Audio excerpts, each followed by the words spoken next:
Yeah!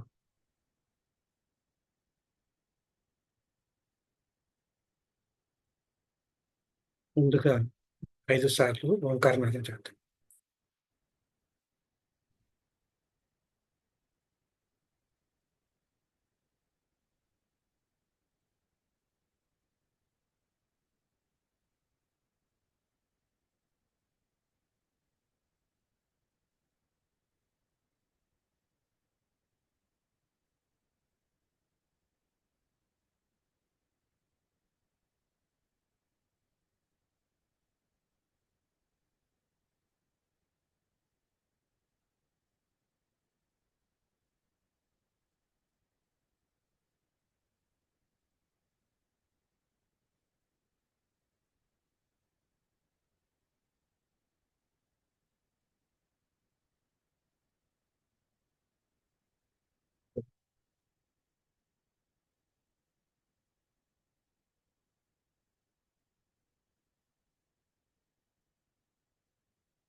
ఈరోజు తెలుగు నూతన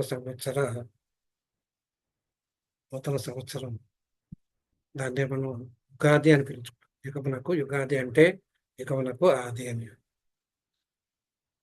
అంటే మనకి కాలగమనాన్ని బట్టి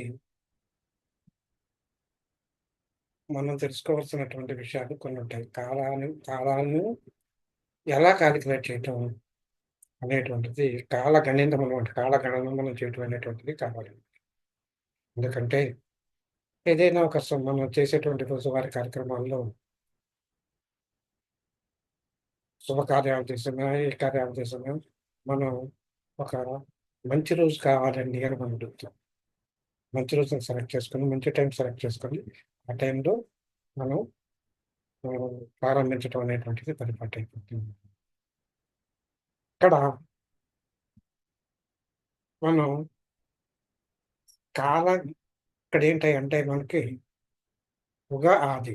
ఈ ఉగాది అంటే యుగమునకు ఆది. ఈ ఉగాది ఎప్పుడు జరిగింది అంటే, ఎప్పటి నుంచి కాలిక్యులేట్ చేసుకోవాలండి? యుగం అంటే మత్స్య పురాణంలో చెప్తారు. సోమకాసురుడు వేదాలలో వేదాలను అపహరించిన సోమకాసుడు అనే రాక్షసుడు వేదాలను అపహరించినప్పుడు, ఆ వేదాలను విష్ణుమూర్తి మహామీన రూపంలో వచ్చి ఆయన్ని ఆ వేదాలన్నింటిని తీసుకొని బ్రహ్మదేవుడికి అప్పగించాడు. అదే ప్రారంభ కాలము. అదే ప్రారంభ కాలం కాబట్టి అదే యుగానికి మొదటిది అని చెప్తున్నారు. ఇంకొక పురాణాన్ని బట్టి ఏం చేస్తారు అంటే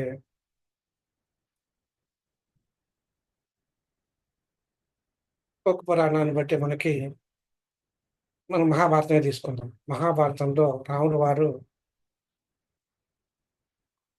రావణాసురుని సంహరించిన తర్వాత ఆనందోత్సవాల్లో ఉన్నప్పుడు అదే రోజు నుంచి ఉగాది చేసుకున్నారు అని చెప్పి మనకి రామాయణ రామాయణ కాలం నాటి వచనంతో ఒకటి ఉన్నదన్నమాట. రామాయణంలో రావణాసురుని సంహరించిన రోజు నుంచే, అంటే మరుసటి రోజు నుంచి అన్నమాట. మరుసటి రోజు నుంచి ఉగాది చేసుకుంటాం. ఆనందోత్సవాలతో చేసుకున్నారు. అదే ఉగాది అయింది అని చెప్పి మనకి రామాయణ కాలంలో కుదంతం అనమాట. అలాగే ఇంకా అనేక రకాలైనటువంటి కథలన్నీ ఉన్నాయి. కాల గణనాలు ఎలా చేస్తారండి? కాల గణనాలు ఎలా చేస్తారు అవన్నీ మనకొద్దు.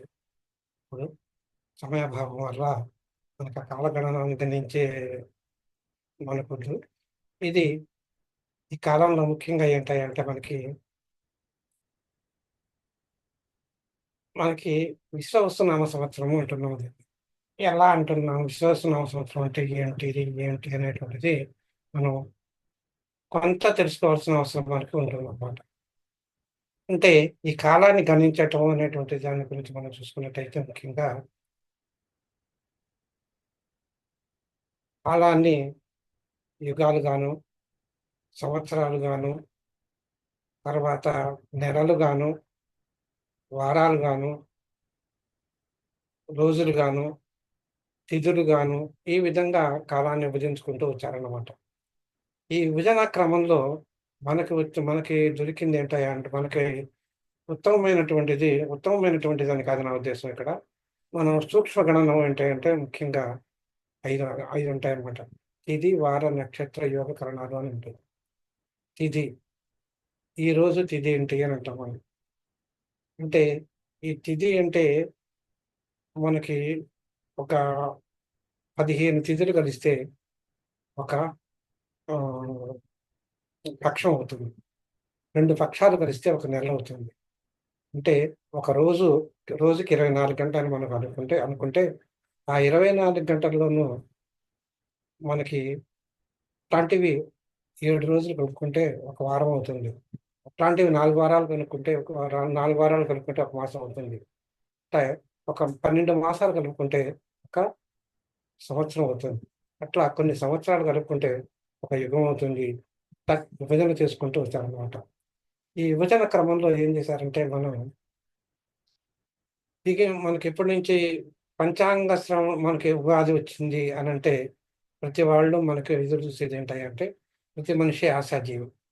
ఆశాజీవి అంటే ఎప్పటికప్పుడు ఏంటంటే ఇప్పటికి జరిగిన ఏవో కష్టాలు పడుతున్నాము, సుఖాలు పడుతున్నాము, అది పక్కన పడుతున్నాం కనుక మనకి ఇంకా ఏదైనా మంచి జరుగుతుందేమో అని ఎదురు చూడటం అనేటువంటిది మనిషి యొక్క నైజం అది. అలాంటి కార్యక్రమంలో ఏదైనా కానీ ఒక మార్పు అనేటువంటిది సంభవిస్తోంది అని అనుకున్నప్పుడు, ఆ మార్పు జరిగినప్పుడు, ఆ మార్పు నుంచి నాకేమన్నా మంచి జరుగుతుందేమో, అంటే శుభ ఫలితాలు వస్తాయేమో, ఇంకా మంచిగా ఉంటానేమో, ఇంతకంటే మంచిగా ఉంటాను అని ఎదురు చూడటం అనేటువంటిది మనిషి యొక్క నైజం అది. అలాంటి కాలంలో మనకి మనకి సంవత్సరాలు ఏంటంటే తెలుగు సంవత్సరానికి 60 సంవత్సరాలు ఉంటాయన్నమాట. 60 సంవత్సరాలు. ప్రభవాది నామం మొదలుపెడితే మొత్తం 60 సంవత్సరాలు ఉంటాయన్నమాట. ఇప్పుడు ప్రస్తుతానికి మనకి జరుగుతున్నటువంటి సంవత్సరం ఏంటంటే విశ్వవసునామ సంవత్సరం. ఈ రోజే మనకి ఉగాది వచ్చింది. ఈ ఉగాదిలో మొట్టమొదటిది అంటే ఉగాదిలో మనకి ఈ రోజు ఉన్నటువంటి రోజు ఏంటంటే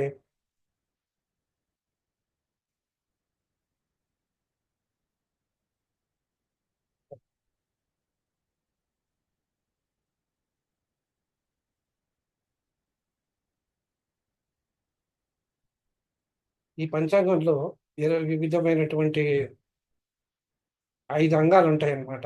ఒక కాలానికి మనం 5 అంగాలుగా చేసుకొని దాన్నే పంచాంగము అంటాం అనమాట.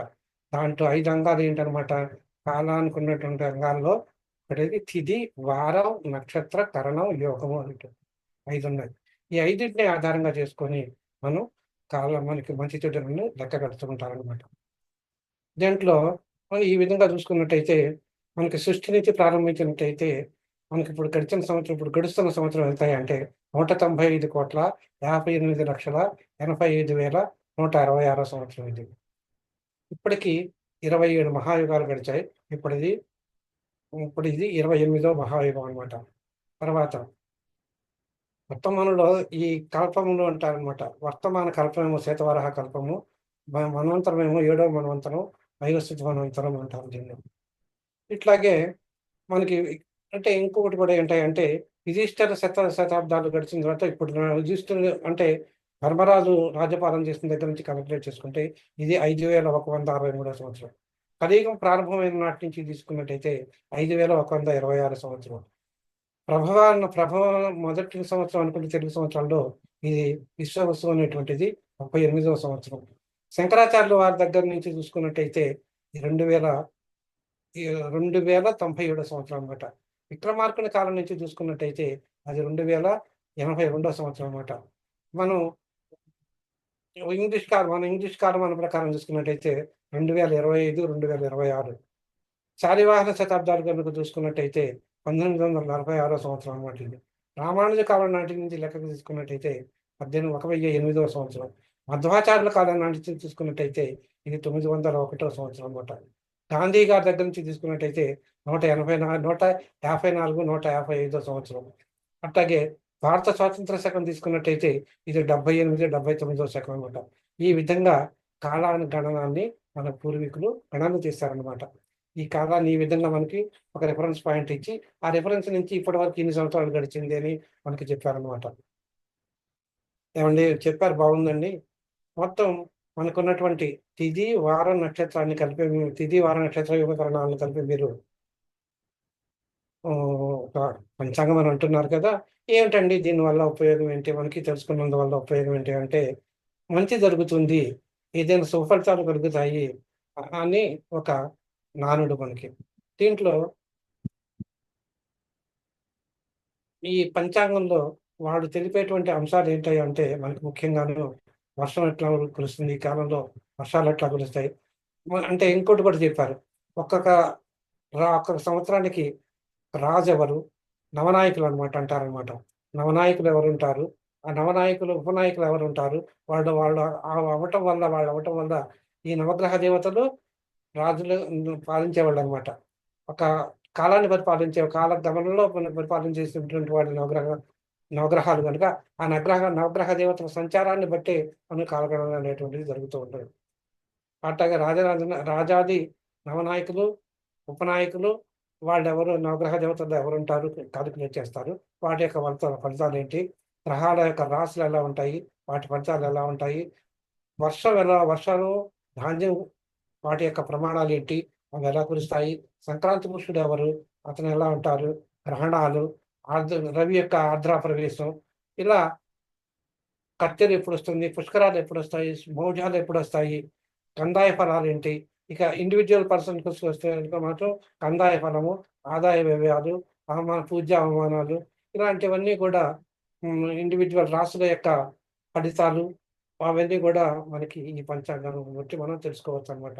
అంతేకాకుండా దేశ ప్రపంచ గోచారాన్ని కూడా మనం తెలుసుకోవడం అంటే, ఒక సంవత్సరం వరకు ప్రపంచ విషయాలు ఎలా ఉంటాయి, దేశ విషయాలు ఎలా ఉంటాయి, రాష్ట్ర విషయాలు ఎలా ఉంటాయి అనేటువంటిది కూడా మనం ఈ పంచాంగాన్ని బట్టి, మనకి ఈ 5 అంగాలను బట్టి మనం తెలుసుకోవటానికి అవకాశం ఉంటుందన్నమాట. అంటే ఇదంతా కూడా ఆ పంచాంగ గణన చేసే వారి మీద ఆధారపడి ఉంటుందన్నమాట ఇది. అంటే అతను ఎంత కరెక్ట్‌గా చేయగలిగితే అంత కరెక్ట్‌గా అయినటువంటి ఫలితాలు, అంత సవ్యమైనటువంటి ఫలితాలు వస్తాయన్నమాట. ఇక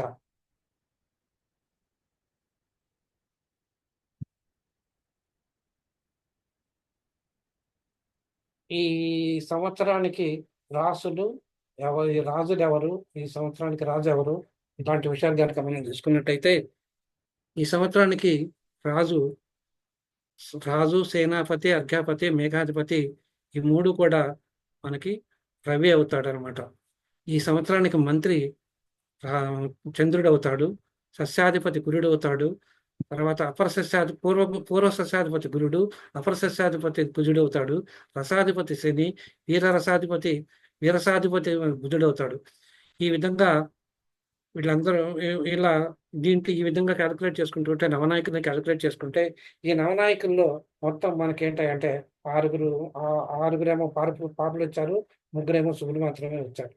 కనుక అంటే అశుభ గ్రహాలు మనకి రాజ్యపాలన చేస్తున్నప్పుడు రాజ్యపాలన ఎక్కువగా ఉందని మనం చెప్పుకోవచ్చు. కనుక సూర్యుడేమో ఆర్ద్ర నక్షత్ర ప్రవేశంలో, అంటే పగటి కాలంలో ఆర్ద్ర నక్షత్ర ప్రవేశం చేశాడు. రాజ్యంలో ధరలు బాగా పెరుగుతాయి అనే సూచన కల్పిస్తుందన్నమాట. అంతేకాకుండా సస్యాలకు అవసరమయ్యేటువంటి, అంటే పంటలకు అవసరమయ్యేటువంటి వాన మాత్రం కురుస్తుంది.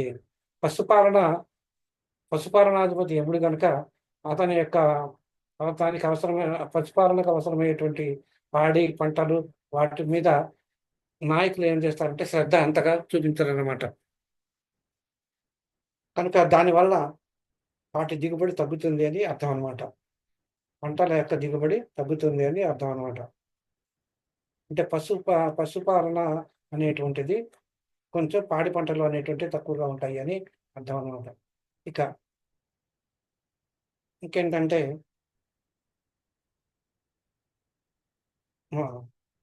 ఈ సంవత్సరానికి రాజు రవి, మంత్రేమో చంద్రుడు, సేనాధిపతి రవి, సస్యాధిపతి గురువు, ధాన్యాధిపతి కుజుడు, అర్ఘ్యాధిపతి రవి, మేఘాధిపతి రవి, రసాధిపతి శని, నీరసాధిపతి బుధుడు, పురోహితాధిపతి బుధుడు, పరీక్షకాధిపతి బుధుడు, గణకాధిపత్యము శుక్రుడు, గ్రామపాలకాధిపతి కుజుడు, నైవేద్యాధిపత్యము శని. ఇంకా మిగతా ఉపనాయకుడిని కూడా మనం చూసుకున్నట్టయితే అశ్వాధిపతి రవి, గజాధిపతి బుధుడు, పశునాధిపతి ఏమో రవి, దేవదీశాధిపతుడేమో బుధుడు, నరణాధిపతులేమో నరణాధిపతి ఏమో రవి, గ్రామాధిపతి బుధుడు, వస్త్రాధిపతి శుక్రుడు, రత్నాధిపతి రవి, వృక్షాధిపతి ఏమో కుజుడు, అర్ఘ్యవాధిపతి ఏమో బుధుడు, సర్పాధిపతి ఏమో శుక్రుడు, మృగాధిపతి శని, శ్రీనాధిపతి ఏమో రవి, కోశాధిపతి బుధుడు, గణాధిపతి రవి, క్షత్రాధిపతి బుధుడు, ఆజ్ఞాధిపతి రవి, వ్యవహారాధిపతి బుధుడు, వ్యాపారాధిపతి శని, వర్షాధిపతి బుధుడు, కులాధిపతి శుక్రుడు, సర్వదేశోద్యోగపతి రవి, రాష్ట్రాధిపతి రవి అనమాట. ఈ విధంగా ఒక్కొక్క శాఖకి ఒక్కొక్క అధిపతి ఉన్నారు. వాళ్ళ నవగ్రహాలు పాలన చేస్తూ ఉంటారనమాట.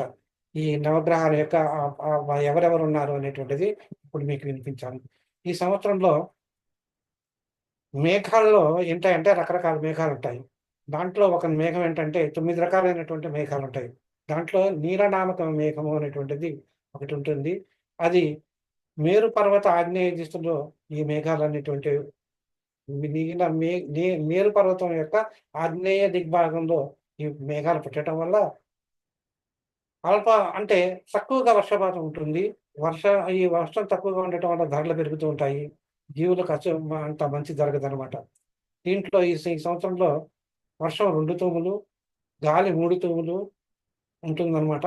మధ్యస్థంగా వర్షాలు కురుస్తాయన్నమాట. ఈ విధంగా మేఘ నిర్ణయం అనేటువంటిది చేయటం అనేటువంటిది జరిగింది. ఇక ఇప్పుడు మనం విశ్వవసనామ సంవత్సరంలో పంటలు ఎలా ఉంటాయి, వాటి వెలలు ఎలా ఉంటాయి, వర్షాలు ఎలా ఉంటాయి అంటే అవన్నీ కూడా మధ్యమంగా ఉంటాయి. ఇంకోటి ఏంటి అంటే ఈ సంవత్సరంలో దొంగతనాలు ఎక్కువగా దొరకడానికి అవకాశం ఉంది. రోగాలు ఎక్కువగా ఉంటాయి. రాజులందరూ కూడా అంటే పాలకులందరూ కూడా లోభిత్వాన్ని ప్రదర్శిస్తూ ఉంటారు. వస్త్రాలు ప్రతి ధరలు మాత్రం పెరుగుతాయి అన్నమాట. తర్వాత మార్గశీర్షాబ్దంలో మిడతలు, పక్షులు, ఎలుకలు, మృగాలు మొదలైన వాటి వల్ల పంటలు నశిస్తాయి. వర్షం తక్కువగా ఉంటుంది. రోగపీడ అధికంగా ఉంటుంది.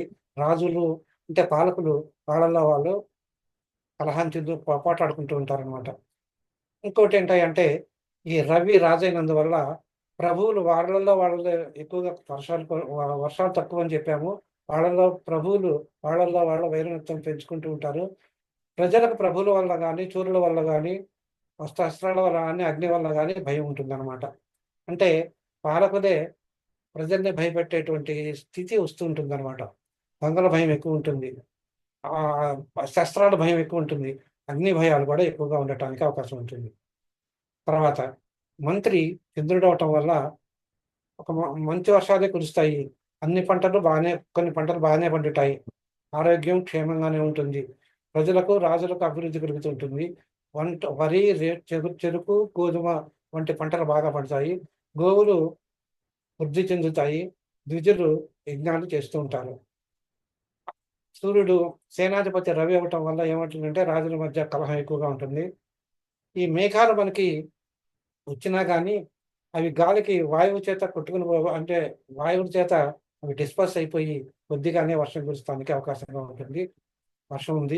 వర్షం కొద్దిగానే కురవటానికి అవకాశం ఉన్నది. ఎరుపు రంగు కలిగిన పంటలు అంటే కందులు అలాంటి పంటలు, ఎరుపు రంగు కలిగినటువంటి పంటలు కొద్దిగా పండటానికి అవకాశం ఉన్నదన్నమాట. ఇక సస్యాధిపతి గురువు అయినందువల్ల అర్థం ఏంటంటే ఎవలు, గోధుమలు, శనగలు బాగా పండుతాయి. పచ్చనైనటువంటి భూములు, పచ్చనైనటువంటి ధాన్యాలు బాగా పండుతాయి అన్నమాట. తర్వాత ధాన్యాధిపతి కుజుడు ఫలితాలు. ధాన్యాధిపతి కుజుడు అయినందువల్ల ఏంటంటే స్వల్పంగా పండుతుంది. పండిన ధాన్యం మాత్రం బాగానే ఉంటుంది. ఎరుపు రంగు కలిగినటువంటి భూమిలో పంటలు చక్కగా పండటానికి అవకాశం ఉన్నది అనమాట. ఇక అర్ఘ్యాధిపతి రవి అవ్వటం వల్ల వెలలు అంటే ధరలు కొంచెం తగ్గటానికి అవకాశం ఉంటుంది. కొద్దిగా వర్షాలు కురుస్తాయి. ప్రజల్లో ఆకలి బాధ పుడుతుందన్నమాట. రాజులు అంటే పాలకులు వాళ్ళల్లో వాళ్ళే కలిగించుకుంటూ ఉంటారన్నమాట.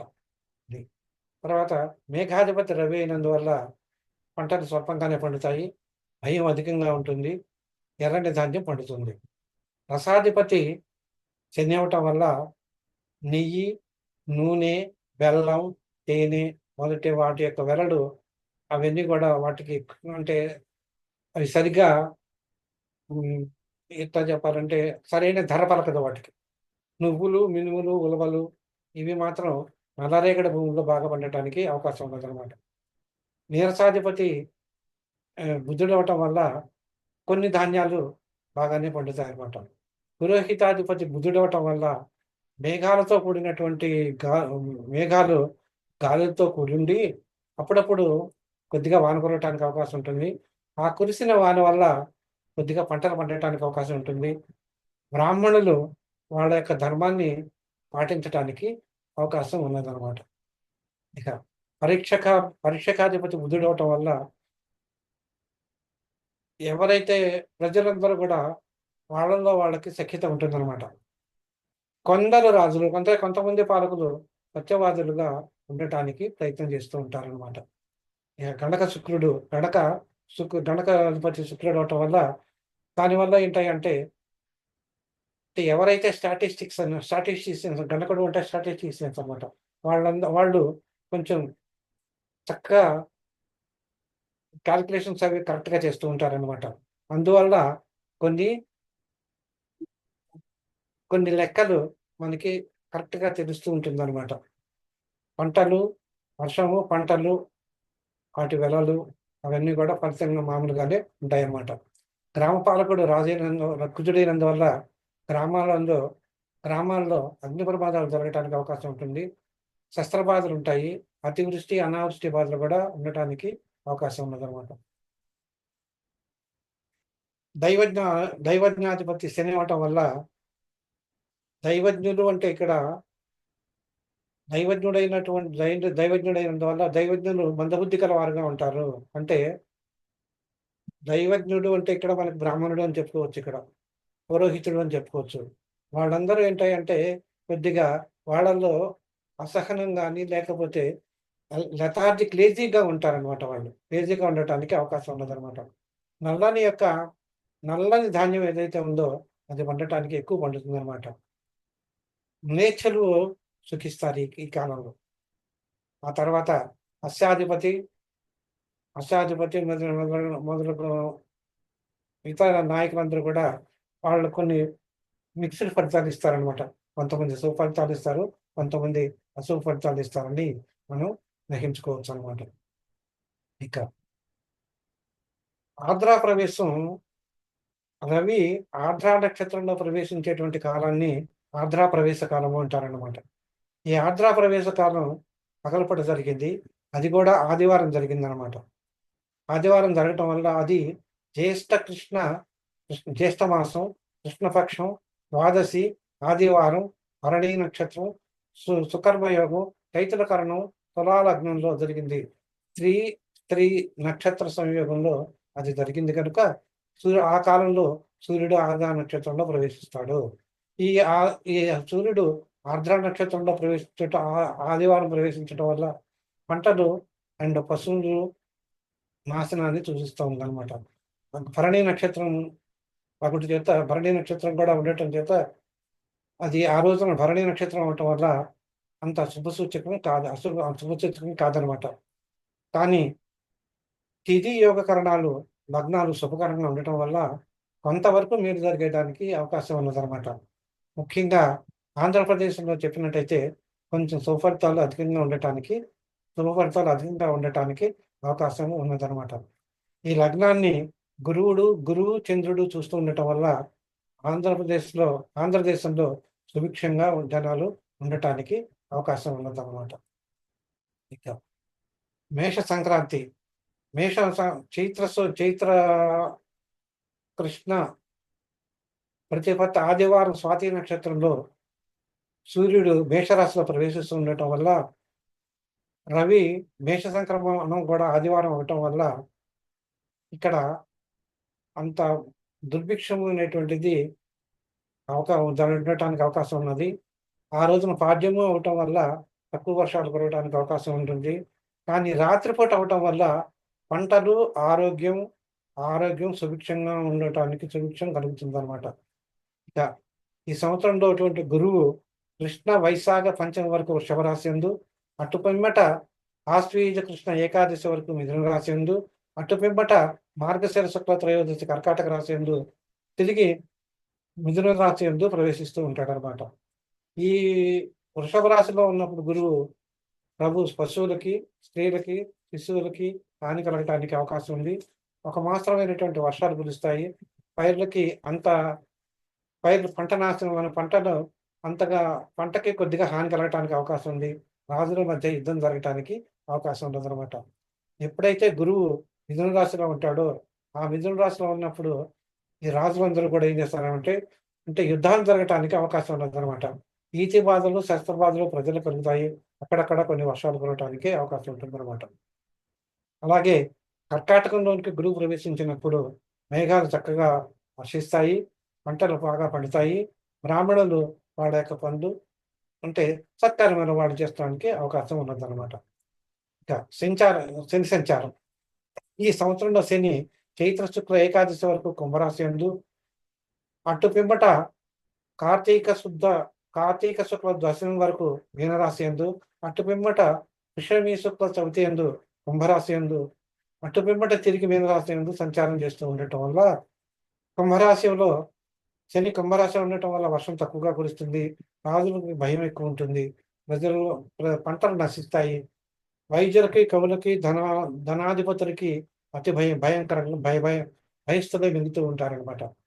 ఈ శని ఎప్పుడైతే మీనరాశిలో ప్రవేశిస్తూ ఉంటుందో, ఆ మీనరాశిలో ప్రవేశించటం వల్ల సస్యనాశనము పంటలు నాశనం అవుతాయి. మృత్యులు కలుగుతానికి అవకాశం ఉందన్నమాట. నదులకి, గోవులకి, స్త్రీలకి, బంగారానికి వాటిల్లో మాత్రం వృద్ధి ఉండదు. దారుణమైనటువంటి కర్మఫలాలు జరుగుతుంటుంది. రాజులందరూ క్షోభపడుతూ ఉంటారు. భూకంపాలు కలగటానికి అవకాశం ఉన్నది. దొంగతనాలు ఎక్కువ జరుగుతాయి. బుద్ధిమంతులకు అదొక మాయలాగా కనిపిస్తుంది అనమాట. ఇదంతా పల్లెలన్నీ కూడా వాటి యొక్క ఎదుగుదల ఉండదు. మేఘాలు ఒకసారి కురుస్తుంది, ఒకసారి కురవకపోవచ్చు. ఏడాపాడా లేకుండా కురుస్తాయి అనమాట మేఘాలు. ఆ తర్వాత ఈ సంవత్సరంలో శని వైశాఖ శుక్ల ఏకాదశి వరకు పూర్వభద్ర నక్షత్రంలోను, అటు పిమ్మట భాద్రపద బహుళ అష్టమి వరకు ఉత్తరాభాద్ర నక్షత్రంలోను, పిమ్మట తిరిగి మళ్ళీ పూర్వభద్ర నక్షత్రంలోను, పూర్వభద్ర నక్షత్రం నుంచి ఉన్నప్పుడేమో పాండ్య దేశంలోనికి నీతిమంతులకు హాని కలుగుతూ ఉంటుంది. ఎప్పుడైతే ఉత్తరాభాద్ర నక్షత్రంలో శని సంచారం జరుగుతుంటుందో అప్పుడు అగ్ని బాధలు, చోర బాధలు, శస్త్ర బాధలు అన్నీ కూడా జరుగుతానికి అవకాశం ఉన్నదన్నమాట. ఇప్పుడు కూడా పూర్వచక్రం అనేటువంటిది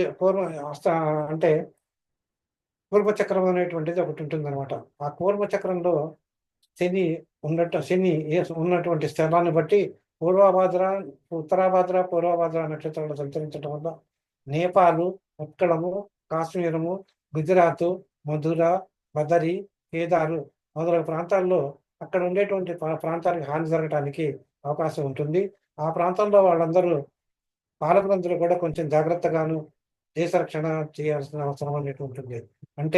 ఇవన్నీ కూడా దాదాపు బోర్డర్ లైన్స్ కనుక మనకి పరాయి రాజుల యొక్క దండయాత్రలు జరగటానికి యుద్ధాలు జరగటానికి అవకాశం ఉండదని చెప్పుకోవచ్చు. లేక ఏదైనా అతి ప్రళయము భూకంపాలు కానీ, లేకపోతే మన అధిక వర్షపాతం కలిగి వరదలు అవి రావటానికి కానీ, నదీ తీర ప్రాంతాలు అవటం వల్ల అక్కడ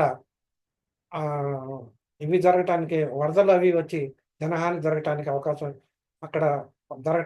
ఉన్నది కనుక పాలకులు జాగ్రత్త వహించాలని చెప్పి చెప్తున్నారు అనమాట.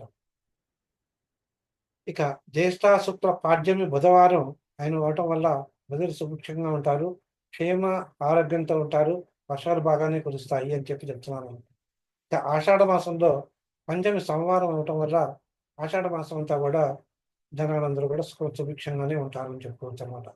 ఆషాఢ శుక్ల స్వాతి నక్షత్రంలో ఉండేటువంటి తిథిని బట్టి ఆ తిథి దశమి తిథితో ఉండటం వల్ల అక్కడ తప్పనిసరిగా ఆషాఢ మాసంలో వాన కురుస్తుంది అని చెప్పి చెప్తున్నారు అనమాట.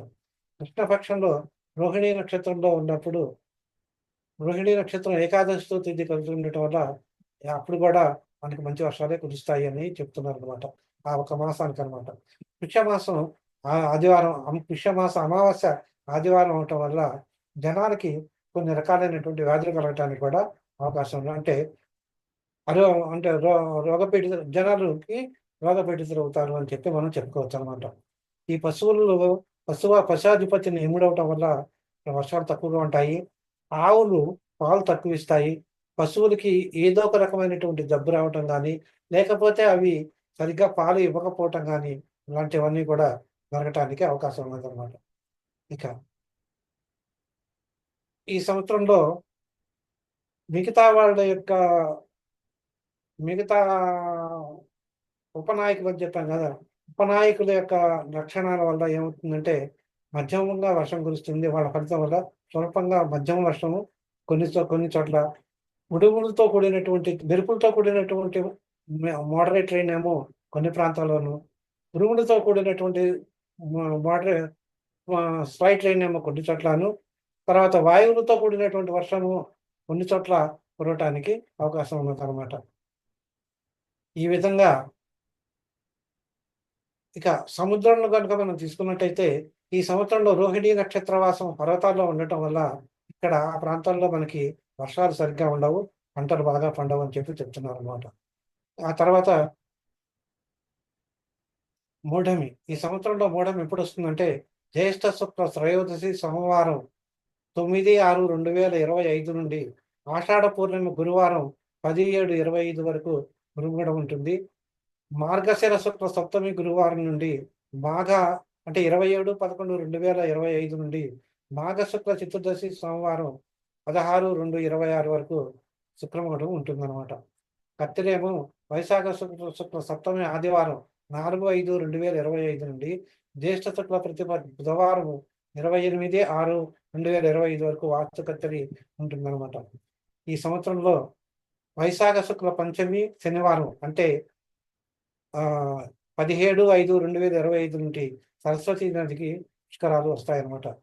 ఈ విధంగా ఈ సంవత్సరంలో మనకి 2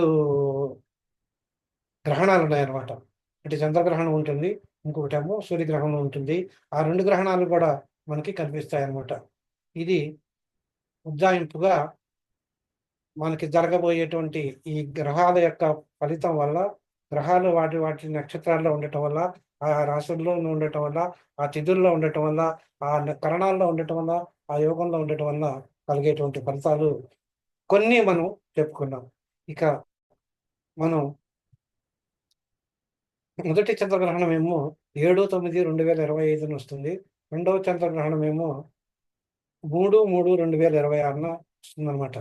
ఇంకొకటి ఏంటంటే ఈ సంవత్సరం మకర సంక్రాంతి పురుషుడు వరాహ వాహనం రావటం వల్ల మనకి వరాహము అంటే పంది కనుక ఆ పందుల యొక్క అవి క్షయము అనేటువంటిది జరగటానికి అవకాశం ఉన్నది. ఇక్కడ జనుల్లో ఆరోగ్యం అనేటువంటిది తగ్గటానికి అవకాశం ఉన్నది. ఇలాంటి ఫలితాలన్నీ కూడా మనకి చూపిస్తుంది అనమాట.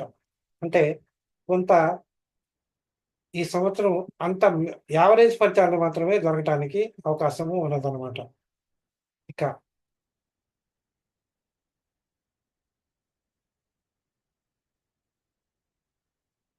ఈ సంవత్సరంలో ఈ పింగళనామ సంవత్సరం ఉగాది విశ్వవసునామ సంవత్సరంలో వత్సరాధిపతి రాహు అవటం వల్ల విశ్వవసునామ సంవత్సరంలో రాహు మనకి తమోగుణ ప్రధానుడు అవటం వల్ల విద్య, ఓణ విద్యలు, వైద్య శాస్త్రంలోనూ ప్రత్యేకించి పాయిజనస్ టైప్ ఆఫ్ మెడిసిన్స్ కనుక్కుంటాను కానీ విషవైద్యం కానీ కొంతమంది క్షుద్ర పూజలు, నీచమైనటువంటి జీవనం గడపటం, మాంసాన్ని ఖండించడం, జోదాలు ఆడటం, విదేశము మొదలైనటువంటి దూర ప్రాంతాల్లో గడప రావటం కొంతమంది, ఇలాంటివన్నీ కూడా ఈ కాలంలో జరగటానికి ఈ సంవత్సరం జరగటానికి ఎక్కువ అవకాశం ఉందన్నమాట. రాజకీయంగా చూసుకున్నట్టయితే చైత్రమాసంలో రాజకీయంలో కల్లోలంగా ఉంటుంది. తర్వాత ధరలు బాగా పెరగటానికి అవకాశం ఉంటుంది. వైశాఖ మాసంలో కలహాలు, ప్రజా సంక్షోభం కలగటానికి అవకాశం ఉంది. పొరుగు దేశాలతో మనకి వివాదాలు జరగటానికి అవకాశం ఉన్నది. ధరలు పెరుగుతాయి. జ్యేష్ఠ మాసంలో కూడా ఇలాంటి విషయమే జరగటానికి రోగాలు పెరుగుతాయి. తర్వాత ఆషాఢ మాసంలోనేమో కొంచెం వాన కురుస్తుంది. శ్రావణ మాసంలోనేమో కొన్ని ప్రాంతాల్లో బాగా వాన కురుస్తుంది. కొన్ని ప్రాంతాల్లోనేమో అసలు వాన లేకుండా దుర్భిక్షం అనేటువంటిది జరగటానికి అవకాశం ఉంటుంది. అట్లాగే కార్తీక, మార్గశిర, పుష్య మాసాల్లో సమస్తమైనటువంటి వస్తువులు ధరలు కూడా సమ సరసంగానే ఉంటాయి. మాఘ, పాల్గొన మాసాల్లో ధరలు మాత్రం బాగా పెరుగుతాయి. కొంచెం ఓవరాల్‌గా మనకి చూసుకున్నట్టయితే ఈ ఇది సంవత్సరం అంతా కూడా మనకి అంత మంచి ఉండదు. అంత చెడు కాకుండా యావరేజ్‌గా ఉంటుందని మనం చెప్పుకోవచ్చనమాట. ఇక ప్రపంచంలో గనుక ప్రపంచం మొత్తాన్ని గనుక చూసుకున్నట్టయితే ఎక్కువగా యుద్ధ వాతావరణం మనకి కనిపిస్తూ ఉంటుంది. అంతేకాకుండా యుద్ధ వాతావరణం కనిపిస్తూ ఉంటుంది. కొన్ని దేశాల మధ్య యుద్ధం జరగటానికి కూడా అవకాశం ఉన్నది. అంతేకాకుండా శత్రురాజులు ఎప్పుడూ కూడా కలహించుకుంటూ వాళ్ళ యొక్క ఆధిపత్యాన్ని వాళ్ళ ఆధిపత్యాన్ని ప్రకటించుకోవటానికి చూస్తూ ఉంటారనమాట. ఎందుకంటే ఇక్కడ అంటే అణు శస్త్రం, అణ్వాస్త్రాలు భయం అనేటువంటిది భయపెడుతూ ఉంటారు. కొన్ని దేశాలు అణ్వాస్త్రాల భయాన్ని కూడా మనకి పెట్టి జనాలలో ఒక రకమైనటువంటి భీతిని కలిగింపటానికి అవకాశం ఉందన్నమాట. తర్వాత జాతీయ విద్యా పరిశోధనా సంస్థలు వీటన్నిటిలో కూడా నూతనమైనటువంటి పరిశోధనలు జరిగి ఈ సంవత్సరంలో ఎక్కువగా పరిశోధనలు ఎక్కువగా జరిగి దాంట్లో గమనం అనేటువంటిది ముందుకు జరగడం, ఉన్నతమైనటువంటి విద్యలో ఉన్నతమైనటువంటి విలువలతో కూడినటువంటి పరిశోధనలు జరిగి విద్యారంగంలో మంచి ముందుకు వెళ్ళటానికి అవకాశం ఉన్నదన్నమాట. కేంద్ర రాష్ట్ర ప్రభుత్వాలు శిశు సంక్షేమ శాఖలపై ఎక్కువగా శ్రద్ధ చూపిస్తాయి. ప్రజల యొక్క ఆరోగ్య విషయంలో కొంత అశ్రద్ధ చూపించిన ప్రభుత్వాలు ఆ తర్వాత కాలంలో వాళ్ళలో ప్రత్యేకమైనటువంటి శ్రద్ధ చూపించడానికి అవకాశం ఉంటుందన్నమాట. ఈ విధంగా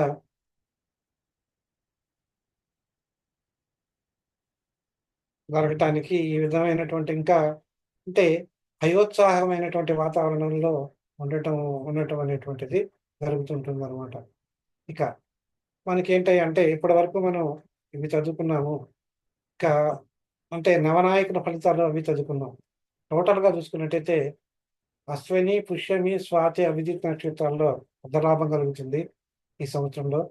భరణి, ఆశ్లేష, విశాఖ, శ్రవణ నక్షత్రాల్లో మనస్తాపం కలుగుతుంది. కృత్తిక, మఖ, అనురాధ, ధనిష్ఠలో రాజబుద్ధి ఉంటుంది. తర్వాత రోహిణి, పుబ్బ, జ్యేష్ఠ, శతభిషాల్లో యుద్ధ భయం అనేటువంటిది ఉంటుంది. మృగశిర, ఉత్తర, మూల, పూర్వభద్ర నక్షత్రాల అలంకార ప్రాప్తి ఉంటుంది. అర్థం, హస్తం, పూర్వాషాఢ, ఉత్తరాభద్ర నక్షత్రాల్లో రోగబాధ ఉంటుంది. పునర్వసు, చిత్త, ఉత్తరాషాఢ, రేవతి నక్షత్రాల్లో ఆయుర్వృద్ధి కలగటానికి అవకాశం ఉంటుందన్నమాట ఈ సంవత్సరంలో. ఈ సంవత్సరంలోనే ఇకపోతే ప్రతి సంవత్సరంలో కానీ ప్రతి ఇంతే కాకుండా నెలలు ఒక్కొక్క సంవత్సరానికి ఒక్కొక్క నెలకి ఒక్కొక్క నెలలోనూ ఒక్కొక్క నెలకి ఒక్కొక్క గ్రహం ఆధిపత్యంలో ఉండటం వల్ల ఆ ఆధిపత్యంలో ఉండటం వల్ల ఆ యొక్క ఫలితాలు కూడా మనకి ఈ పంచాంగంలో చెప్తూ ఉంటారు అన్నమాట. ఇంకా మనకి కందాయ ఫలితాలు ఓవరాల్‌గా మనం ఇంతవరకు చెప్పుకున్నదే మనం దేశ, ప్రపంచ విషయాలు మనం చెప్పుకున్నాం కొన్ని. ఇక మనం ఇప్పటికొస్తే ఇక ఇండివిడ్యువల్ ఫలితాలకు వద్దాం. ఇండివిడ్యువల్ ఫలితాలకు వచ్చినప్పుడు ముందుగా ఆదాయ వ్యయాలు మనం ఎట్లా ఉంటాయి, ఏంటి అనేటువంటిది ముందు తెలుసుకున్నాము. ఆ తర్వాత డీటెయిల్స్‌కి మళ్ళీ వెళ్దాం. మేషరాశి కనుక మనం చూసుకున్నట్టయితే మేషరాశిలో అశ్విని నక్షత్రం, అశ్విని, భరణి నక్షత్రం, కృత్తికా నక్షత్రం ఒక పాదం ఉంటుందన్నమాట. వీళ్ళది ఆదాయం 2 ఉంటుంది, వ్యయం 14, రాజపూజ్యం 5, అవమానం 7 ఉంటుంది. తర్వాత వృషభరాశి వారికి ఆదాయం 8, ఆదాయం 11, వ్యయం 5, రాజపూజ్యం 1, అవమానం 3 ఉంటుంది. ఈ వృషభ రాశిలో ఉన్నటువంటి నక్షత్రాలు భరణి, కృత్తిక, రోహిణి, మృగశిర 1, 2, 3 పాదాలు అన్నమాట. అట్లాగే నెక్స్ట్ మిథున రాశి. మిథున రాశిలో మృగశిర నక్షత్రంలో 3, 4 పాదాలు, తర్వాత ఆరుద్ర నక్షత్రం, పునర్వసు 1, 2, 3 పాదాలు. ఈ రాశి వారికి ఆదాయం 14, వ్యయం 2, రాజపూజ్యం 4, అవమానం 3 గాను ఉంటుందన్నమాట. కర్కాటక రాశి వారికి. కర్కాటక రాశి వారిలో పునర్వసు నక్షత్రం ఒక పాదం ఉంటుంది. తర్వాత పుష్యమి అండ్ ఆశ్లేష నక్షత్రం. వీళ్ళకి ఆదాయం 8, వ్యయం 2, రాజపూజ్యం 7, అవమానం 3 గాను ఉండటానికి అవకాశం ఉన్నదన్నమాట. ఆ తర్వాత కర్కాటకం అయిపోయిన తర్వాత సింహరాశి వాళ్ళకి. సింహరాశి వాళ్ళకి ఈ మక, ఉబ్బ అండ్ ఉత్తర నక్షత్రంలో 2 పాదాలు, ఒక పాదం ఉంటుంది అనమాట. దీంట్లో ఆదాయం 11, వ్యయం 8, ఆదాయం వ్యయం 2 కూడా 11, రాజపూజ్యం 3, అవమానం 6 గాను ఉంటుందన్నమాట. అంటే కన్యారాశికి వచ్చినట్టయితే ఉత్తరా నక్షత్రంలో 3 పాదాలు, తర్వాత హస్త నక్షత్రం, తర్వాత చిత్తా నక్షత్రంలో 2 పాదాలు ఈ రాశికి చెందుతాయి. ఆదాయం 14, వ్యయం 2, రాజపూజ్యం 6, అవమానం 6. ఇక తులారాశిలోకి వచ్చేసరికల్లా చిత్తా నక్షత్రం 3, 4 పాదాలు అండ్ స్వాతి నక్షత్రం, స్వాతి తర్వాత విశాఖ నక్షత్రంలో 1, 2, 3 పాదాలు ఉంటాయి. ఈ రాశి వాళ్ళకి ఆదాయం 11, వ్యయం 5, రాజపూజ్యం 2, అవమానం 2 గాను ఉండటానికి అవకాశం ఉండదన్నమాట. వృశ్చిక రాశి వాళ్ళకి విశాఖ నక్షత్రం మిగిలిన పాదాలు, ఆ తర్వాత జ్యేష్ఠ నక్షత్రం, అనురాధ నక్షత్రం ఉంటుందన్నమాట. వృశ్చిక రాశి వాళ్ళకి ఆదాయం 2, వ్యయం 14, రాజపూజ్యం 5, అవమానం 2 గాను ఉండటానికి అవకాశం ఉన్నదన్నమాట. ధనురాశిలో మూలా నక్షత్రం, పూర్వాషాఢ నక్షత్రం, తర్వాత ఉత్తరాషాఢ నక్షత్రంలో 1, 2 పాదాలు, ఒక పాదము దీంట్లో ఉండటానికి అవకాశం ఉంది. దీంట్లో ఆదాయం 5, వ్యయం 5, రాజపూజ్యం 1, అవమానం 5 అనమాట. తర్వాత మకర రాశిలో ఉత్తరాషాఢ మిగిలిన పాదాలు, తర్వాత శ్రవణ నక్షత్రం, ధనిష్ట 1, 2 పాదాలు ఉంటాయన్నమాట. వీరికి ఆదాయం 8, వ్యయం 14, రాజపూజ్యం 4, అవమానం 5 గాను ఉండటానికి అవకాశం ఉన్నదన్నమాట. తర్వాత కుంభరాశి వాళ్ళకి ధనిష్ట నక్షత్రంలో 3, 4 పాదాలు, శతభిష నక్షత్రం, పూర్వభద్ర నక్షత్రంలో 1, 2, 3. ఈ రాశి వాళ్ళకి ఆదాయం 6, వ్యయం 14, రాజపూజ్యం 7, అవమానం 5 గాను ఉండటానికి అవకాశం ఉన్నదన్నమాట. ఇంకా ఈ మీనరాశి వాళ్ళకి పూర్వభద్ర నక్షత్రంలో 2 పాదాలు, తర్వాత రేవతి నక్షత్రం, ఉత్తరాభద్ర నక్షత్రం, రేవతి నక్షత్రం. వీళ్ళకి ఆదాయం 5, వ్యయం 5, రాజపూజ్యం 3, అవమానం 1 గాను ఉండటానికి అవకాశం ఉన్నదన్నమాట. వీటికి తోడు మనకేంటంటే ఈ సంవత్సరంలో అష్టగ్రహ కూటమి అనేటువంటిది, షష్టగ్రహ కూటమి అంటే 6 గ్రహాలు కలిసి ఈ మీనరాశిలో ఉండటం వల్ల కుంభ, మీన, మకర రాశి, మేషరాశుల వాళ్ళకి అంత సుఫలితాలు ఉండటానికి అవకాశం తక్కువ. ఈ షష్టగ్రహ కూటమి ఉన్నంత వరకు అంటే వీరి గ్రహ సంచలనం వల్ల వీరికి కొద్ది కాలం పాటు, అంటే దాదాపు ఒక 3-4 months పాటు అంత సుఫలితాలు ఉండటానికి అవకాశం లేదు. మిగిలిన వాళ్ళకి అంటే average and more than average, కొన్ని రాష్ట్రాల వాళ్ళకి యావరేజ్ గాను, మిగతా రాష్ట్రాల వాళ్ళకి అబోవ్ యావరేజ్ గాను ఉండటానికి అవకాశం ఉన్నదన్నమాట. ఇది మొత్తంగా మనం ఇండివిజువల్గా చెప్పుకున్నాం అన్నమాట. ఇంకా ఇండివిజువల్గా మనం చెప్పుకోవాలి అన్నప్పుడు, ఇండివిజువల్ ఒక్కొక్క రాశికి ఎలా ఉంటుంది అని చెప్పుకోవాలనుకున్నప్పుడు, అంటే ఇప్పుడు కాందాయ ఫలితాలు అనేటువంటివి ఆదాయ, వ్యయము, రాజపూజ్యం, అవమానాలు మనం చెప్పుకున్నాం కనుక ఇది కొంతవరకు మనకు ఫలితాలు ఇవ్వడానికి అవకాశం ఉన్నదన్నమాట. అంతేగాని పూర్తి ఫలితాలు ఇలాగే ఉంటాయి అని చెప్పి ఒక అపోహ పెట్టుకోవద్దు. ఈ పూర్తి ఫలితాలు అనేటువంటివి మీ జాతక చక్రాన్ని కూడా తీసుకొని పరీక్ష చేసుకొని అవి 2 కూడా కంబైన్ చేసుకుని చూసుకున్నప్పుడు మాత్రమే మీకు సరైన ఫలితాలు, మంచి ఫలితాలు అంటే దాదాపు కరెక్ట్ ఫలితాలు ఉండటానికి అవకాశం ఉన్నది. ఎందుకనంటే ఈ ఒకే రాశిలో పుట్టిన వాళ్ళు అనేక మంది ఉండొచ్చు కనుక ఇప్పుడు ఈ ఫలితాలే నాకు ఉంటాయి అని అన్వయించుకోవద్దని నా ప్రార్థన. కనుక చెప్పటం సూచన మాత్రమే. ఇది మనకి పంచాంగంలో చెప్పినటువంటి ఫలితాలన్నీ కూడా సూచన మాత్రమే. అది యాక్చువల్గా ఉన్నటువంటి ఫలితాలు మాత్రం వాళ్ళ యొక్క జన్మ కుండలిని బట్టి ఆధారపడి ఉంటుందని మనం గ్రహించవాలని నా ప్రార్థన.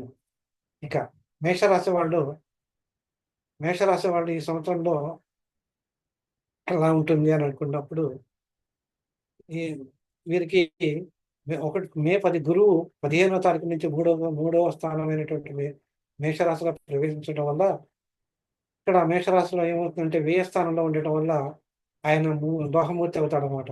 ఈ లోహమూర్తి అవ్వటం వల్ల ధనం విపరీతంగా నష్టం కలగటానికి అవకాశం ఉన్నది. ఈ రాహుకేతువుల వల్ల కూడా సామాన్యమైనటువంటి ఫలితాలు వస్తూ ఉంటాయి. వాళ్ళు తామ్రమూర్తులుగా ఉండటం వల్ల అనమాట. తర్వాత వీళ్ళు చురుకైనటువంటి స్వభావం కలిగి సమాజం నుంచి కొన్ని రకాలైనటువంటి ప్రభుత్వం నుంచి కానీ, కొన్ని రకాలైనటువంటి ఫలితాలు పొందటానికి అవకాశం ఉన్నది. వీళ్ళు ఉద్యోగస్తులనేమో పదోన్నతి కలగటానికి అవకాశం ఉంది. ఉత్సాహంగాను, వ్యాపారస్తులేమో గణనీయమైనటువంటి పెరుగుదల పెరగటానికి అవకాశం ఉన్నదని చెప్పుకోవచ్చు. విద్యార్థుల్లో కొంత వరకు పురోగతి ఉండవచ్చని చెప్పి మనం అనుకోవచ్చు అనమాట. ఇక శని పూర్వభాద్ర నక్షత్రంలో జరగటం వల్ల ఇక్కడ ఆధ్యాత్మిక కార్యక్రమాల్లో వీళ్ళు పాల్గొనడానికి అవకాశం ఉన్నది. ఆర్థిక లాభాలు ఈ వీటిల్లో యావరేజ్ ఫలితాలు రావడానికి అవకాశం ఉన్నది అన్నమాట. తర్వాత ఆదాయంలో అంటే మిగతా వాళ్ళతోటి కొత్త వాళ్ళతోటి కొన్ని పరస్పర సంబంధాలు, లేదా వాళ్ళతో పనిచేసేటువంటి వాళ్ళతోటి కానీ, లేకపోతే వాళ్ళ బంధువులతోటి కానీ పరస్పర సంబంధాలు మెరుగు చేసుకునేటువంటి అవకాశాలు కొంతవరకు ఉన్నాయన్నమాట. అంతేకాకుండా కొందరి విషయంలో కొన్ని మనస్పర్ధలు వచ్చేటువంటి అవకాశం ఉన్నది కనుక జాగ్రత్తగా వహించి వాళ్ళు కొన్ని జాగ్రత్తలు తీసుకోవాల్సినటువంటి అవకాశం వస్తుందని చెప్పి అనుకోవచ్చు. ఇది మేషరాశికి సంబంధించి. వృషభ రాశికి సంబంధించి ఇక్కడ ఏంటంటే వీళ్ళు ఇక్కడ వృషభ రాశిలో ఉండటం, వృషభ రాశి వాళ్ళకి గురువు సువర్ణమూర్తి అవ్వటం వల్ల మంచి ఫలితాలు జరగటానికి అవకాశం ఉంటుందన్నమాట. కనుక వీళ్ళకి ఆస్తి విలువలు, కొత్త వ్యాపారాలు ప్రారంభిస్తే వాటిలో వృద్ధి బాగా కనపడటానికి అవకాశం ఉన్నది. ఉద్యోగం చేసే వాళ్ళకి కూడా మంచి గౌరవం, ప్రయోజనం కలగటానికి అవకాశం ఉన్నది. ధార్మిక కార్యక్రమాల్లో పాల్గొంటారు. కుటుంబ సభ్యులు లేదా తన సహచరులతో కానీ వాళ్ళ యొక్క మంచి కార్యక్రమాల్లో పాల్గొనటానికి, అంటే శుభకార్యముల్లో పాల్గొనటానికి అవకాశం ఉన్నదన్నమాట. ఒక వృషభ రాశి వాడికి కొంతవరకు మెరుగ్గానే ఉంటుందని చెప్పవచ్చు.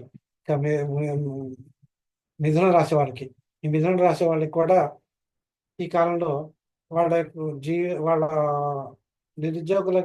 ఉద్యోగం లేని వాళ్ళకి, నిరుద్యోగులకి ఉపాధి అవకాశాలు వచ్చేయడానికి అవకాశం ఉన్నది.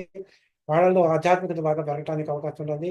ఈ వాళ్ళలో కొంతవరకు కొన్ని విషయాల్లో అయోమయ పరిస్థితి ప్రారంభంలో ఉన్న ఆ తర్వాత తగ్గి ఆ పనులు సక్రమంగా పూర్తి చేసుకుంటానికి అవకాశం అనేటువంటిది ఉంటుంది.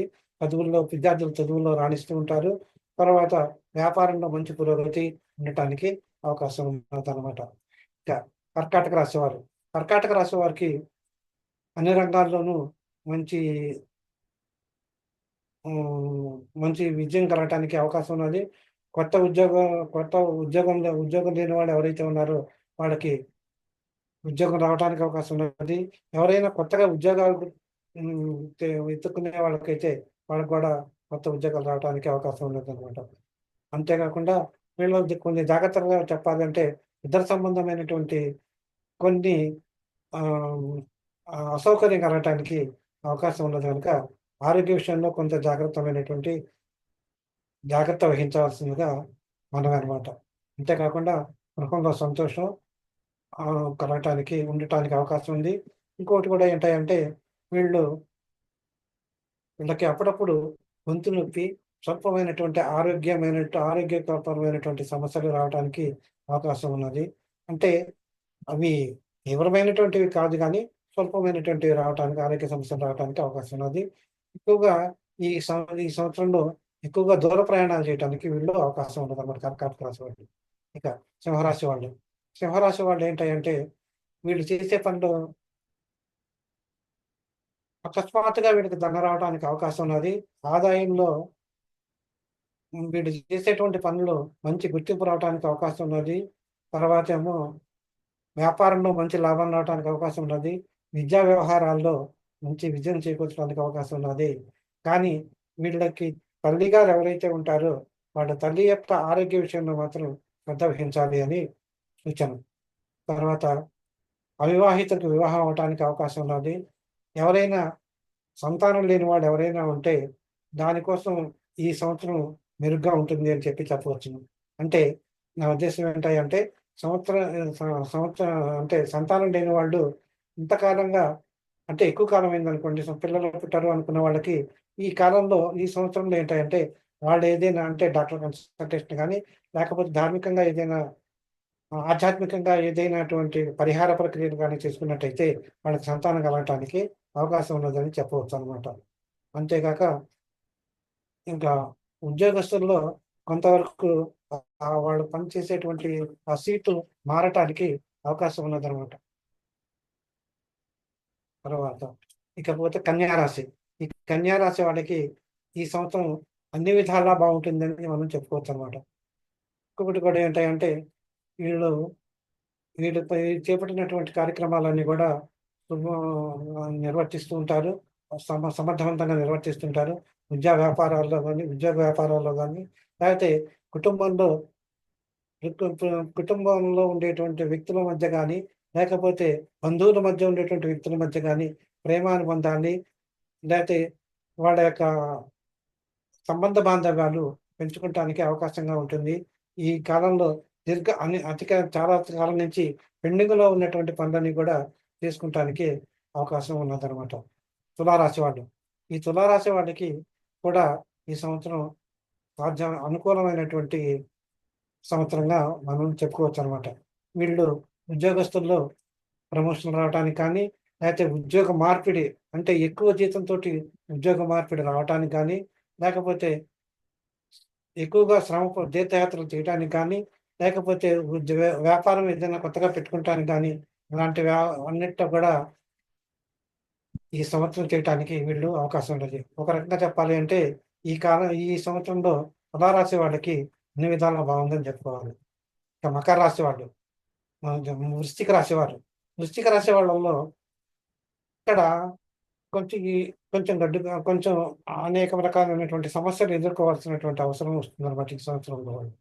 అంటే వాళ్ళు చేసే వృత్తి వ్యాపారాల్లో కూడా కొంత ఒడిదుడుకులు అనేటువంటివి వస్తూ ఉంటాయి. ఎదుటి వ్యక్తుల నుంచి వాళ్ళు అడిగినటువంటి ఫలితం అంటే వాళ్ళు ఆశించినటువంటి ఫలితం ఎదుటి వ్యక్తుల దగ్గర నుంచి రెస్పాన్స్ రాదు. కనుక దానివల్ల కొంత నష్టం జరగడానికి అవకాశం ఉన్నదనమాట. ఏ పని చేద్దామన్నా కూడా కొన్ని ప్రతిబంధకాలు ఎదురవుతూ ఉంటాయి. కనుక దానివల్ల ఏంటంటే వీళ్ళల్లో కొంత ఆందోళన అనేటువంటిది బయలుదేరటానికి అవకాశం ఉన్నది. దాన్ని అంతేకాకుండా వీళ్ళ ఆందోళన పడటం వల్ల దాని ప్రభావం ఆరోగ్యం మీద పడి ఆరోగ్య భంగం కూడా అవటానికి అవకాశం ఉంది. కనుక ఈ వృశ్చిక రాశి వాళ్ళు తగినటువంటి పరిహార ప్రక్రియలు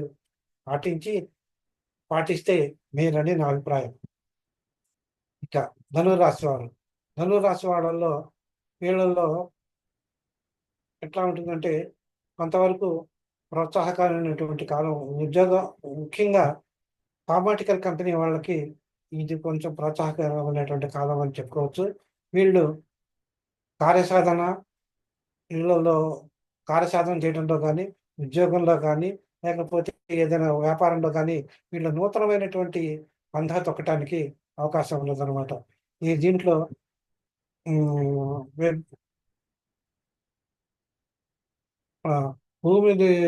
ఏదైనా భూమి కానీ లేకపోతే రియల్ ఎస్టేట్‌కి సంబంధించినటువంటి వాటిల్లో వీళ్ళు కనుక కొంత లావాదేవీలు కనుక చేసుకున్నట్టయితే వాళ్ళు కొంత మేలు జరగటానికి అవకాశం ఉన్నదనమాట. అంటే ఇంకో ముఖ్యంగా ఏంటంటే ఈ ధనురాశి వాళ్ళు ఉదర సంబంధమైనటువంటి అనారోగ్యం కానీ లేకపోతే నోటిపూత అలాంటి నోటికి సంబంధించిన దంత సమస్యలు కానీ వీళ్ళకి రావటానికి అవకాశం ఉన్నదనమాట. కనుక ఓవరాల్‌గా చెప్పాలంటే ఈ ధనురాశి వాళ్ళు యావరేజ్ ఫలితాలని ఉన్నా మొదట్లో అట్లా అనిపించినా కానీ తర్వాత కాలంలో వాళ్ళు మంచి ఫలితాన్ని పొందుతారు అని చెప్పవచ్చు అనమాట. ఇక మకర రాశి వాళ్ళు. ఈ మకర రాశి వాళ్ళకి కొంచెం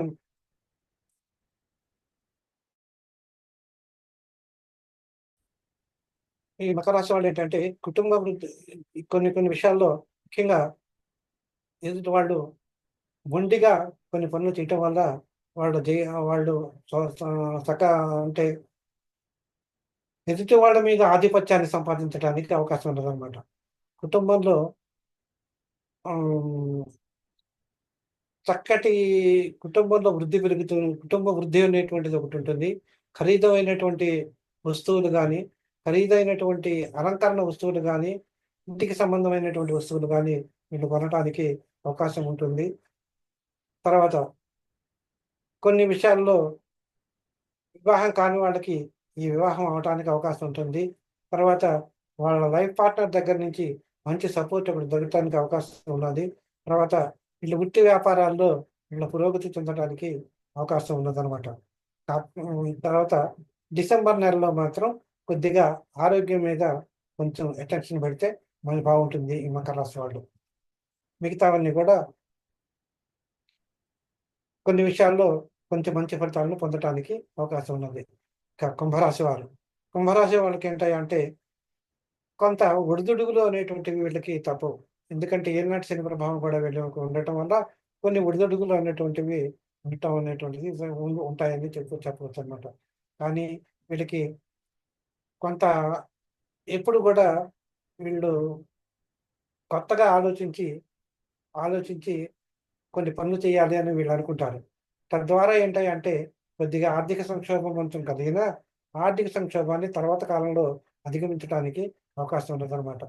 వీళ్ళ వీళ్ళ పార్ట్నర్ తోటి సంబంధ బాంధవ్యాలు బాగా పెంచుకుంటూ ఉంటారు. తర్వాత ఎదురు పార్ట్నర్ అంటే ఉద్యోగ వ్యాపారాల్లో గూడా మంచి ఆ పార్ట్నర్ దగ్గర నుంచి మంచి రెస్పాన్స్ అనేటువంటిది ఇస్తారు వీళ్ళు. తర్వాత ప్లాన్డ్‌గా ఉండేటువంటి వీళ్ళు వ్యవహారం చేయటంలో ప్లాన్డ్‌గా ఉంటారు. కనుక ఆ ప్లానింగ్ వల్ల వీళ్ళు సక్సెస్ అవ్వటానికి అవకాశం ఉన్నదనమాట. ఇక మీనరాశి వాళ్ళు. మీనరాశి వాళ్ళు హ్మ్. మీనరాశి వాళ్ళు ఏంటంటే వీళ్ళకి మానసిక ఒత్తిడి అనేటువంటిది ఎక్కువగా ఉంటుందనమాట.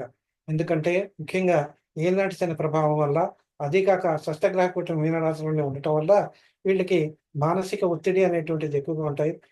మిశ్రమ ఫలితాలు ఎక్కువగా ఉంటాయన్నమాట. మిశ్రమ ఫలితాలు కలగటానికి అవకాశం ఉండదన్నమాట. వీళ్ళు ఎదుటి వారి దగ్గర నుంచి సరైనటువంటి రెస్పాన్స్ వీళ్ళు ఆశించినటువంటి ఫలితాలు రాక కొంత ఒత్తిడికి లోనవ్వటానికి అవకాశం ఉన్నదనమాట.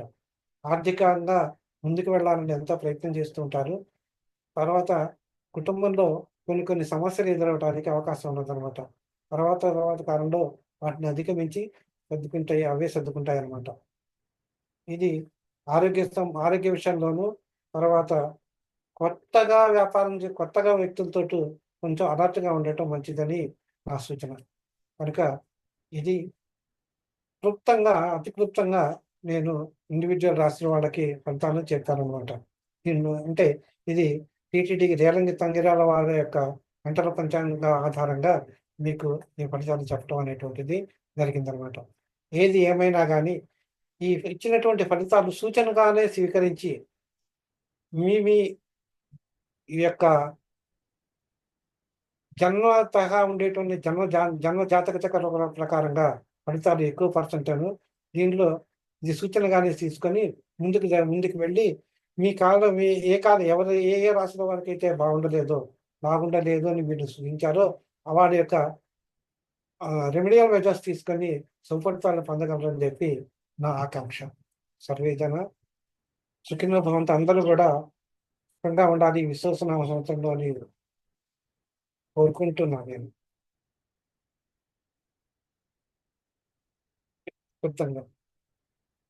కనుక మీకు ఈ ఏదైనా డౌట్లుంటే అంటే ఏదైనా రెమెడియల్ మెజర్ మీకు బాగాలేదు అన్నప్పుడు రెమెడియల్ మెజర్ ఉంటే తర్వాత ఫోన్ ద్వారా గానీ, ముఖాముఖి గానీ నన్ను సంప్రదిస్తే నాకు తోచినటువంటి సలహా నేను ఇవ్వగలనని మీకు చెప్తున్నాననమాట.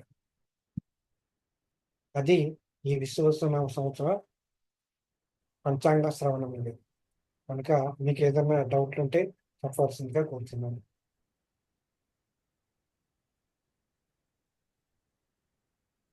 ఓకే అండి. స్వస్తి. సర్వం భవంతు. లోకాన్ సమస్తం సుఖినో భవంతు. సర్వం శ్రీరామార్పణమస్తు. ఓం శాంతి శాంతి శాంతి. స్వస్తి.